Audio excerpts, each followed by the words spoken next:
¿Qué es esa falopa del hispanismo, boludo? El hispanismo. Ya es muy difícil arrancar así. Sí, no tenemos tanto tiempo. Mirá, acá lo tenemos. Y acá tenemos Isabel Vieja Meada, escrito en la pared. Isabel I de Vieja Meada. Sos un pelotudo. Corriste en Chacabuco, por Realista y Cagón. Tenemos a Cristóbal Colón allá medio bardeado. Nahuipala. Y claramente una cruz de Borgoña toda quemada, como corresponde. Posiblemente un trofeo de guerra de cuando la pija reumática y correntina de San Martín sometió a todos sus soldaditos realistas. Sinceramente no sé cómo, pero terminé en este video de un canal llamado Café Millennial, que por lo que pude llegar a ver es un canal de izquierda, pero bueno, no lo conocía y entré por el título del video. El video se titula ¿Qué onda los hispanistas? Empecé a ver el video y me pareció que la cantidad de boludeces y barbaridades que dicen estos dos zurdos subnormales merecía una humilde video respuesta, así que empecemos.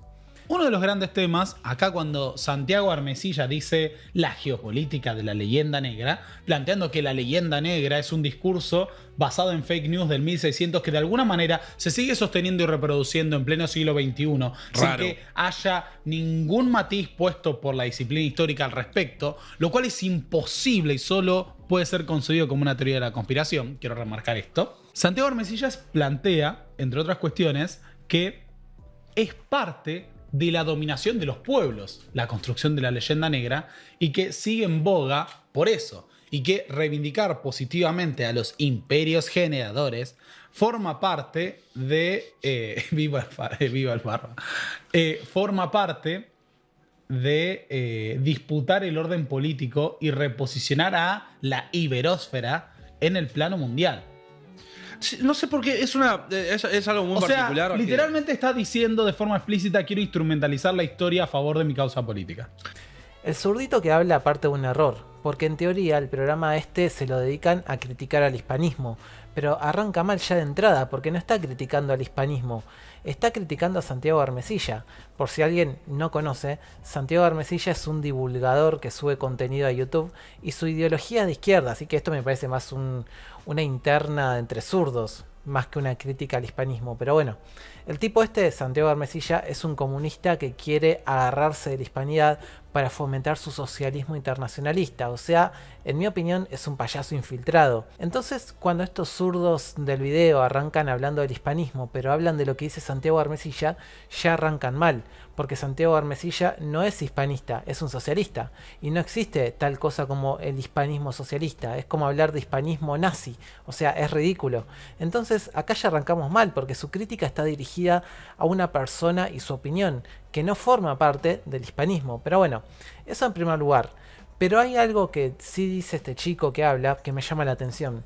Dice que es una teoría de la conspiración pensar que la leyenda negra antihispánica se sigue sosteniendo y reproduciendo en pleno siglo XXI sin que haya ningún matiz, y dice que esto es imposible y que por lo tanto forma parte de la teoría de la conspiración, entre comillas.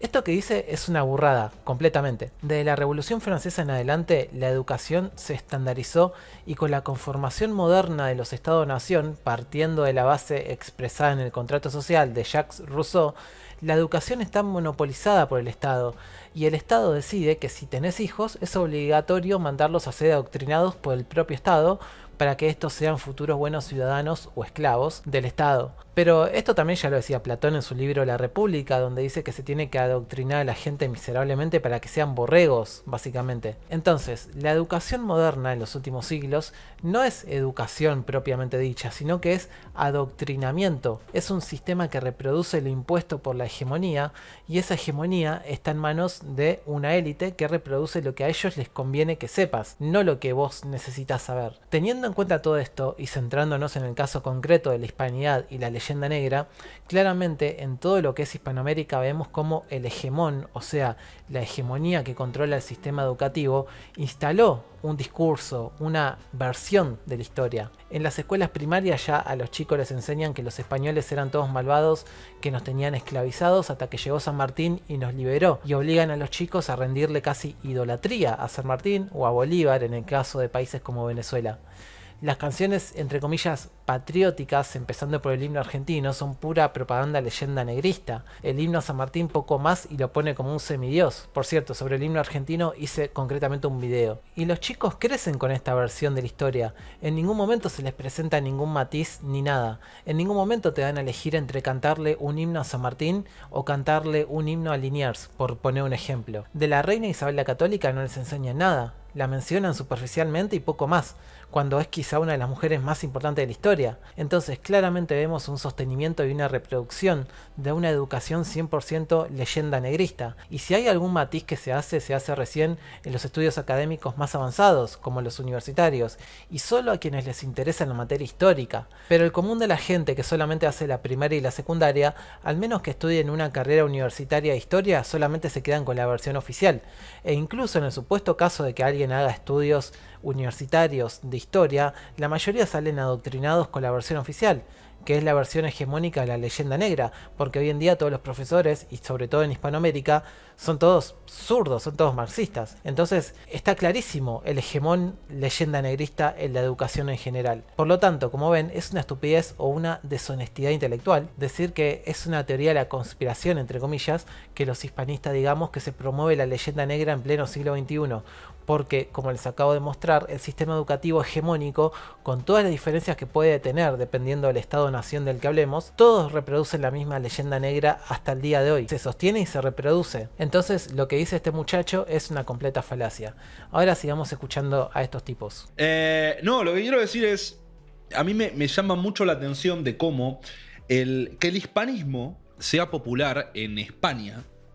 Que vos decís, bueno, es un país con una identidad nacional muy que no existe, o sea, que existe pero está toda agarrada con hilitos, que es básicamente someter al resto del territorio al centralismo madridista. Decir que España es una nación sin identidad y pretender reducir todo a un supuesto centralismo madrilista forzado es ignorar toda la historia y tradición hispana que une España.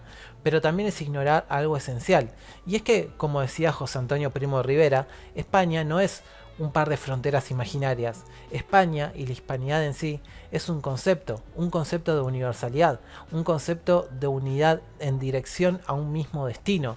No se debe concebir a España como una entidad física, como un conjunto de atributos nativos en pugna. Eso es lo que fomentan los nacionalismos, las divisiones por cuestiones de raza, lengua o líneas imaginarias.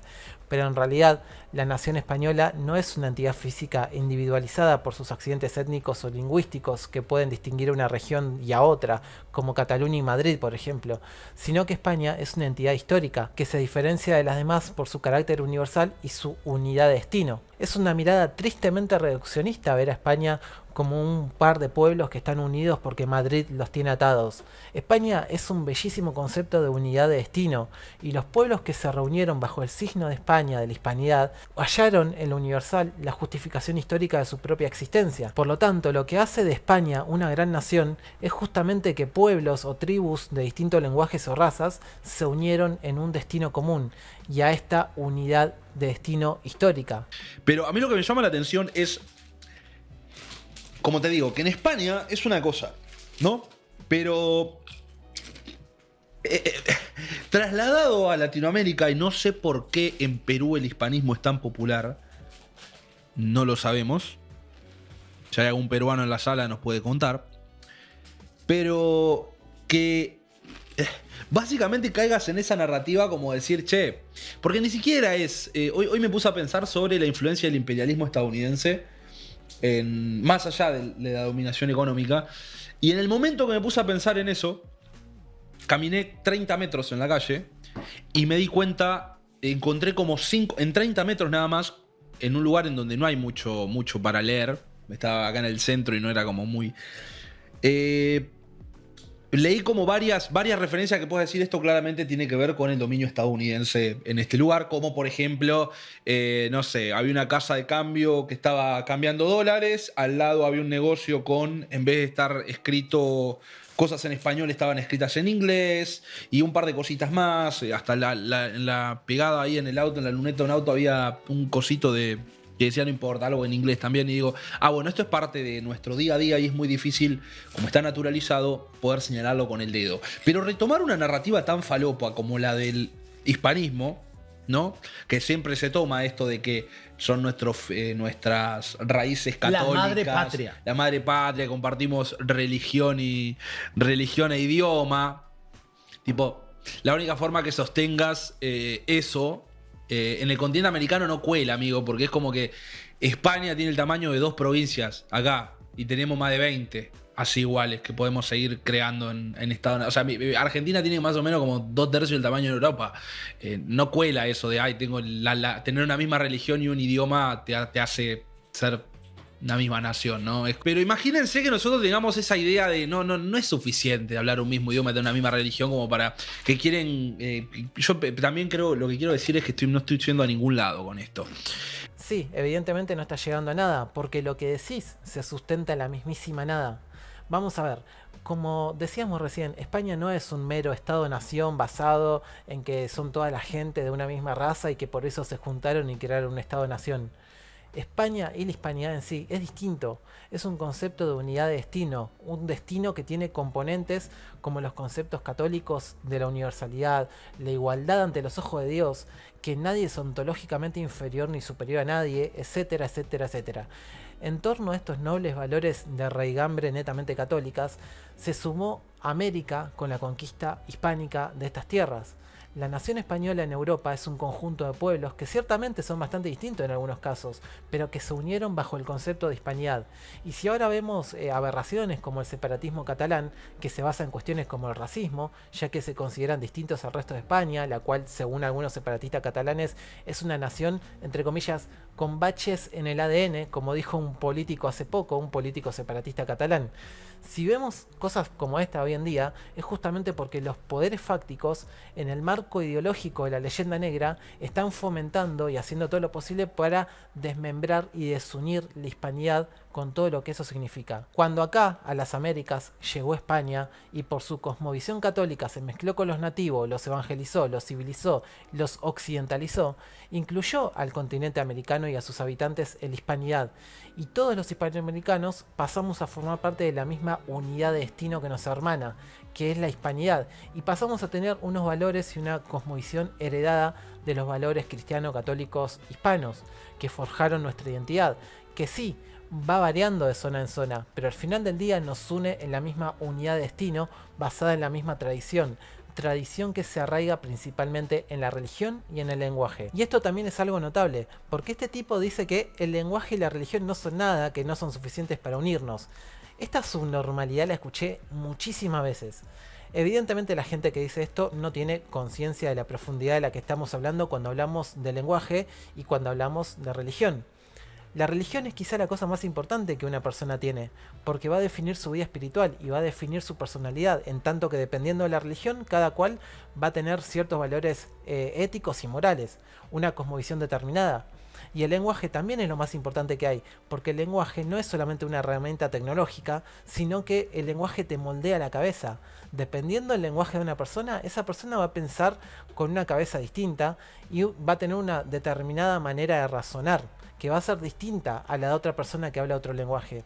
Por eso, si pones a un antiguo griego, con un antiguo monje budista, con un antiguo vikingo, con un antiguo inca, con un antiguo árabe, con un antiguo africano, y juntás a todos esos tipos, ustedes van a pensar que esas personas van a pensar y razonar y ver el mundo de la misma manera. Absolutamente no. ¿Y qué distingue a esas personas y qué los hace distintos? A nivel materialista uno podría decir, bueno, la carne, ¿no? O sea, la raza. Pero a nivel mucho más profundo, metafísico incluso, lo que va a hacer que cada una de esas personas sea radicalmente distinta una de la otra es concretamente la religión y el lenguaje que hablan. Y lo mismo sucede hoy en día. No es lo mismo un japonés que un estadounidense, que un congoleño, que un argentino, porque tenemos tradiciones que parten del lenguaje y la religión muy distintas, y esas personas van a ser muy distintas porque tienen cabezas muy distintas, en tanto que razonan de forma distinta. Esto no significa que uno sea inferior o superior a nadie, solamente digo que van a haber diferencias. Sin embargo, si juntás a un mexicano, un argentino, un peruano, un boliviano, un español y un cubano, por poner un ejemplo, van a entenderse perfectamente entre sí. Claro que van a haber diferencias, claro que cada cual tiene su particularidad, pero lo esencial van a ser lo mismo. De la misma forma, si juntás a un estadounidense y a un inglés, van a entenderse perfectamente bien. Por más que el acento del inglés catador de té va a ser más refinado, más cheto, y el del yankee lechón come hamburguesa va a ser distinto. Pero son personas que a la hora de la verdad van a razonar prácticamente igual. Van a tener la misma cosmovisión porque tienen factores profundos que los unen, porque básicamente son lo mismo. Cuando las personas comparten la misma religión y o hablan el mismo idioma, están más inclinadas a entenderse y a respetar las diferencias culturales que puedan llegar a existir entre ellos. Esto puede contribuir también a la coexistencia pacífica y a la resolución de conflictos en caso de que los haya, ya que promueve la empatía, la tolerancia y el respeto común. Entonces, por todo esto, decir que la religión y el idioma no alcanzan para unirnos me parece un reduccionismo totalmente ridículo, idiota y superficial. Y en todo caso les pediría por favor a los que piensan esto que me digan qué factores serían para ellos de vital importancia para unirnos, porque no sé, quizá para estos dos tipos del video, como son zurdos, el mayor factor de unidad es la lucha de clases, la cosmovisión internacionalista socialista, no sé.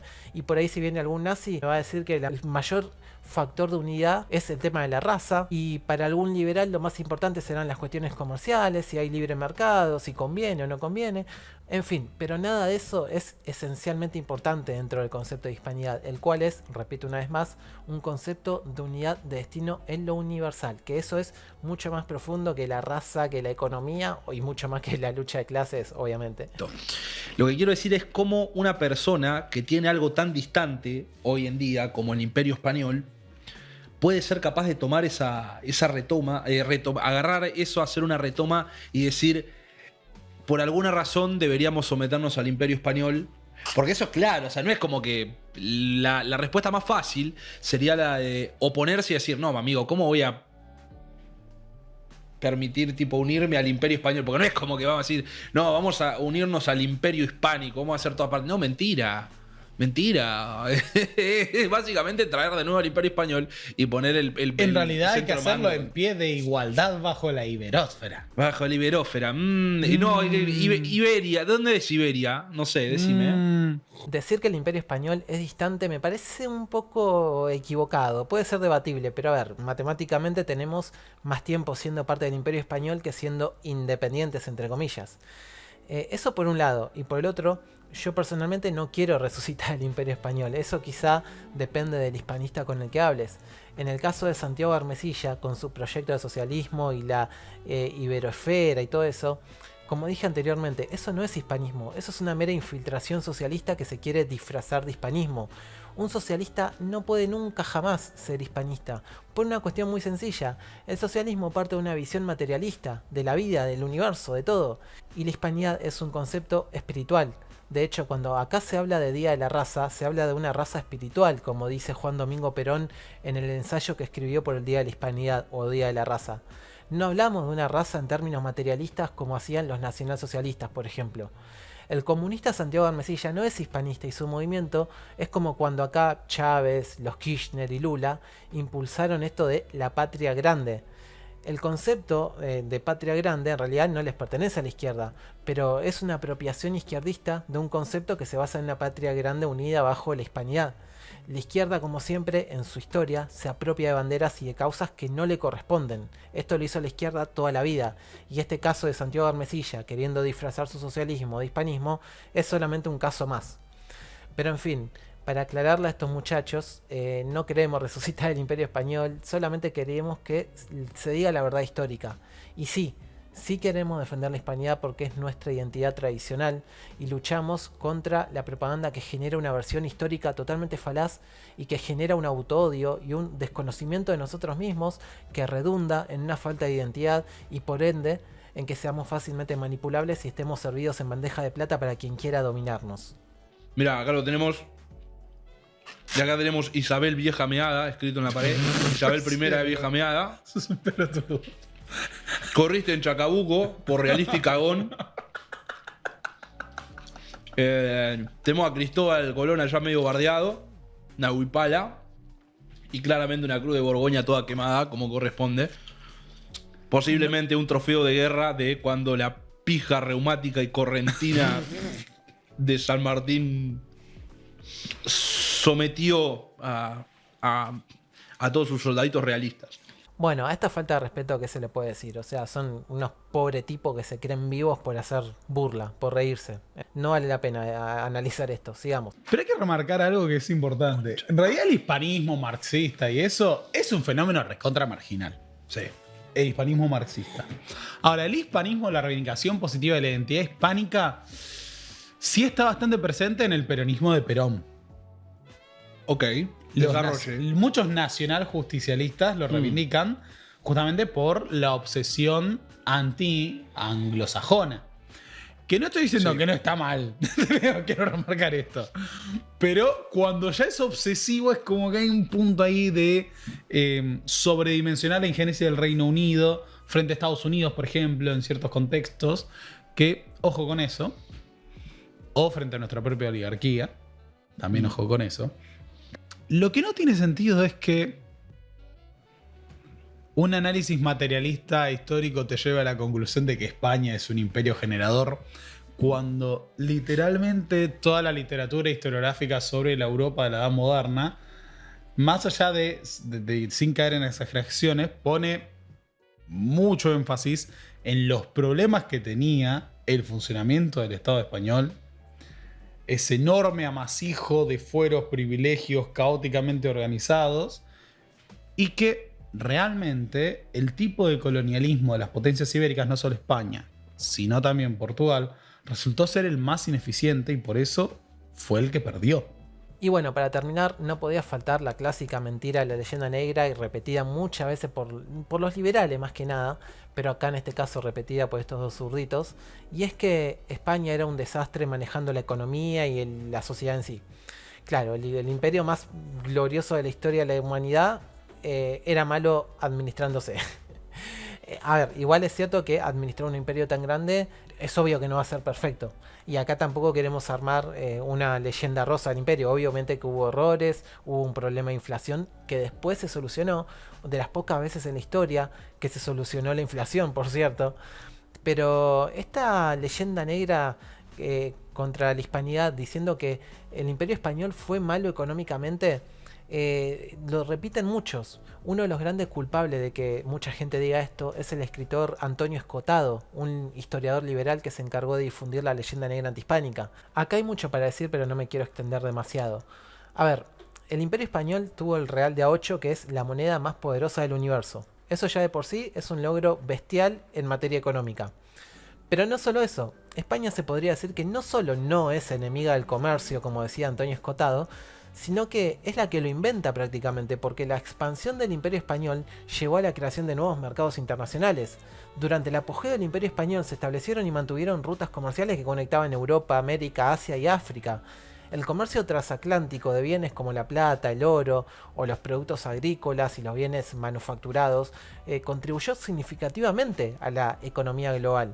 Además se dio una explotación de los recursos naturales que se usaron mayormente para construir universidades, hospitales y ciudades y por ende generar conocimiento que se traduce también en cierta forma en bienes para el mercado mediante el multiculturalismo, ya que por ejemplo en el comercio entre las provincias españolas y Europa no solamente implicaba bienes materiales, sino también intercambios culturales y tecnológicos. La introducción de productos agrícolas americanos en Europa, como el maíz, la papa y el tomate, y la propagación de cultivos europeos en América, contribuyeron a la diversificación y a las dietas y el aumento de la productividad agrícola en ambos continentes. Y todo esto se dio en un marco de multiculturalismo, de reciprocidad de conocimiento, digamos. Entonces, y a todo esto sumémosle las innovaciones financieras que creó España, ya que para financiar sus empresas comerciales y militares, el Imperio Español desarrolló innovaciones como el sistema de flota de Indias y la Casa de Contratación de Sevilla, que facilitaban y regulaban el comercio transatlántico. Y ni hablar de la creación de centros comerciales y puertos. El Imperio Español estableció numerosos puertos y centros comerciales en sus provincias y territorios, lo que facilitaba obviamente el intercambio de bienes y promovía el desarrollo económico y del comercio en general. Entonces que vengan a decir que España era deficiente, que no tenía organización o cosas así es francamente ridículo. Y más ridículo aún es esta leyenda negra de que digan que España era enemiga del comercio, que era un desastre en economía o cosas así. Eso es absolutamente ridículo. Es gente que se tragó enterita la leyenda negra. Así que nada, en fin. Esto fue todo. Hay mucho más para decir, pero creo que por ahora es suficiente. Nos vemos en la próxima. Hasta luego.